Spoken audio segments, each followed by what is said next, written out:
E aí pessoal, eu sou o Felipe Moura e vamos começar aqui a edição número 282 da Brasil GTS Weekly, o Jornal Nacional das Tecnologias Web. E eu sou o Jadson Gomes e, dentre outras coisas, a gente vai falar aqui sobre o Homem-Aranha Open Source e um assistente com inteligência artificial para código. Então, vamos lá.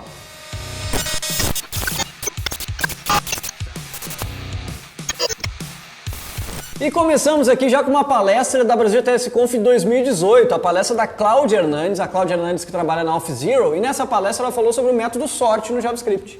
É bem interessante porque é uma palestra que trata sobre um assunto, né? Um tema. E a gente pensa, uma palestra inteira falando sobre um método de JavaScript, que coisa estranha. Mas ela conseguiu fazer isso e trabalhar e mostrar para nós que algoritmos que implementam o método sort de forma diferente vão trabalhar diferente, inclusive, com a tua estrutura de dados, né? Então, realmente, o método sort é um método que tem vários anos já, mas na ciência da computação ele vem sendo discutido e cada vez otimizado mais. E fiquem ligados aqui no nosso canal que a gente ainda tem algumas palestras da Brasil GTS Conf de 2018.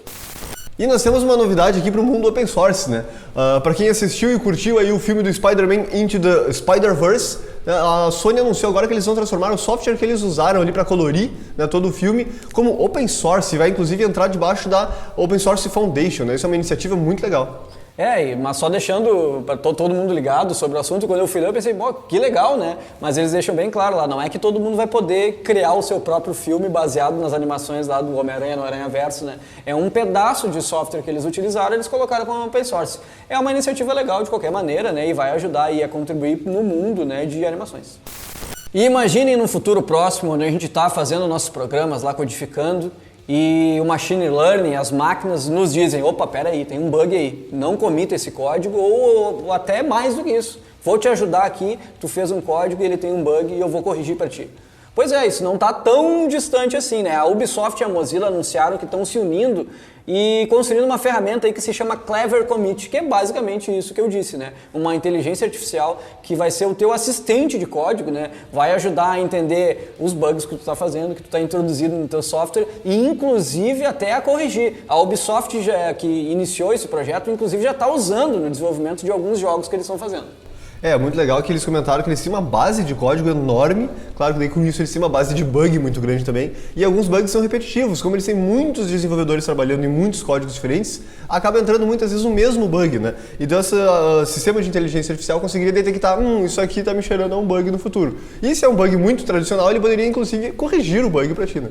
Realmente. E a Mozilla entrando nessa jogada aí fica muito interessante, né? Hoje o código ainda não é open source, mas em breve deve vir algo para a comunidade começar a testar. E a própria Mozilla também já está implementando isso no desenvolvimento do Firefox. Então vamos ficar ligado aí, eu fiquei bem animado aí, né? Uma inteligência artificial que consiga nos ajudar. Inclusive é interessante dizer que eles levantaram lá uma pesquisa deles e descobriram que cerca de 70% do trabalho do desenvolvedor é baseado em debugar código.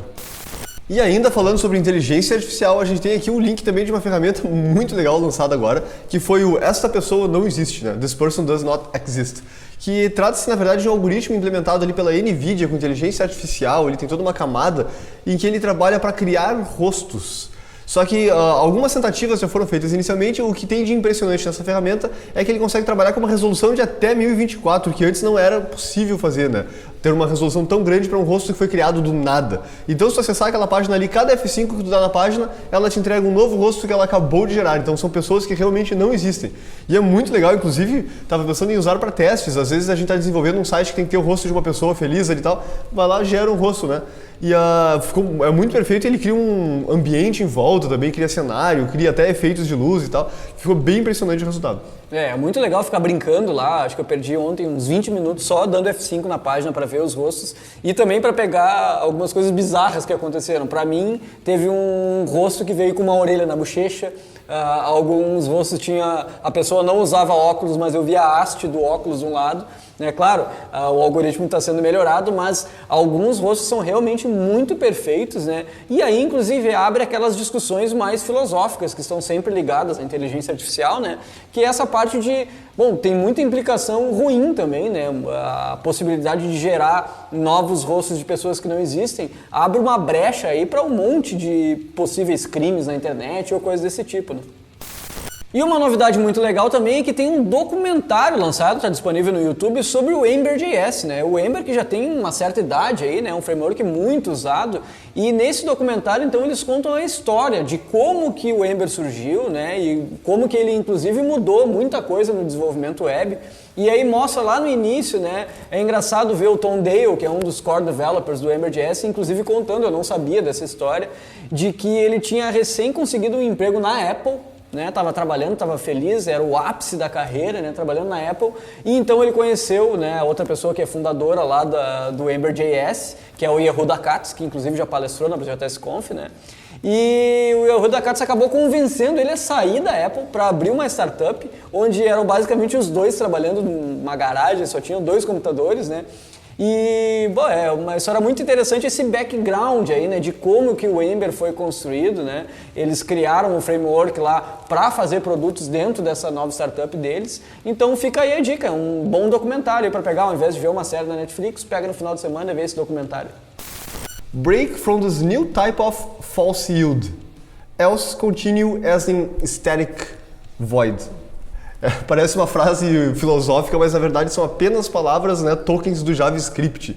E essa não é a maior possibilidade válida, inclusive. O próximo link aqui justamente trata sobre uma brincadeira que fizeram num gist lá no GitHub, né, onde eles tentam criar qual é a maior frase, o maior comando possível no JavaScript válido apenas, ou com o maior número possível de palavras-chave, né? Então tem aqui a palavra, o resultado final é realmente gigantesco, né? Eu não sei se eu consigo ler isso tudo aqui, mas eles têm ali uma função assíncrona que é um generator também e que tem um if e um else, e no else ele tem uma chamada para praticamente todos os tokens do JavaScript. É uma brincadeira bem interessante e eu acho que o resultado acaba não fazendo nada de útil, mas é legal ver como o JavaScript é maleável e te permite fazer esse tipo de combinação, né? E até rolaram algumas piadas, né, sobre isso, que mesmo com esse número gigantesco de keywords, ainda não chegou perto de uma declaração lá de classe no Java. É verdade. E pesquisas comprovam que cerca de 23,4% das pessoas que clicam no nosso sininho para receber notificações são desenvolvedores mais felizes. Então segue a gente aqui no canal, te inscreve também na Weekly e, claro, acompanha a gente nas outras redes sociais que a gente está presente. E vocês devem ter percebido aqui, nós temos um novo companheiro aqui no nosso cenário e nas últimas weeklies também a HostGator tem aparecido. A HostGator é a nossa grande patrocinadora no ano de 2019 e vocês vão ver bastante a gente falar sobre os produtos e coisas legais que eles estão fazendo nesse ano.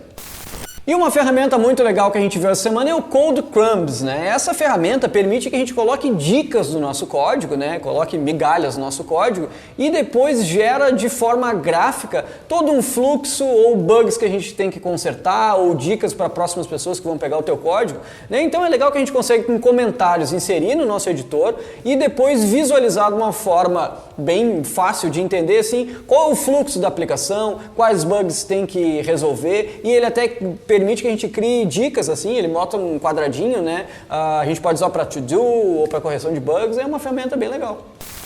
E que tal navegar como se fosse 1989?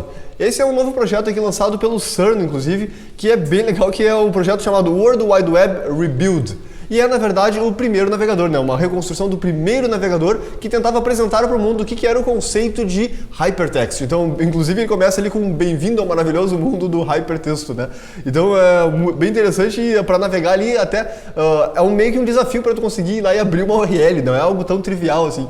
Mas é bem interessante e nostálgico, de certa forma. E esse é um dos projetos, a web nasceu lá no CERN, né? E esse projeto aqui foi um projeto criado pelo Tim Berners-Lee, lá há 30 anos atrás.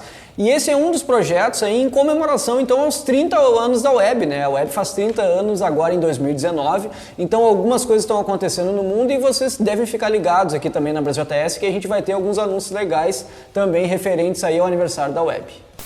E para quem acompanha os programas aqui, sabe que a gente no ano passado anunciou aí os domínios .dev, né, o novo TLD lá do Google, né, e que eles iriam lançar em fevereiro. Bom, eles cumpriram a promessa, agora em fevereiro a gente pode reservar, obviamente pagando uma taxa um pouco maior, aqueles domínios mais estratégicos, domínios mais geniais que vocês podem ter ideias. E logo no mês seguinte eles vão liberar para o público em geral. Então se vocês têm alguma ideia aí de domínio muito legal, podem comprar lá, podem reservar esse domínio .dev agora. Vamos então aqui para a parte mais filosófica da Weekly, né, que é a parte da frase da semana. E nós trouxemos aqui uma frase de Brian Carnigan, que é a seguinte: Controlar a complexidade é a essência da programação de computadores. É verdade, né? A gente tem que cuidar para não ser nem complexo demais e também nem ser muito trivial o que a gente está fazendo, né? E tem que ser claro, hoje a gente se preocupa muito com a legibilidade do nosso código também. E então, com essa bela frase, chegamos aqui ao final da edição número 282 da Brasil JS Weekly. Espero que vocês tenham gostado. E um agradecimento especial aqui aos 11 colaboradores que contribuíram lá no nosso GitHub para essa edição. Até mais. Falou!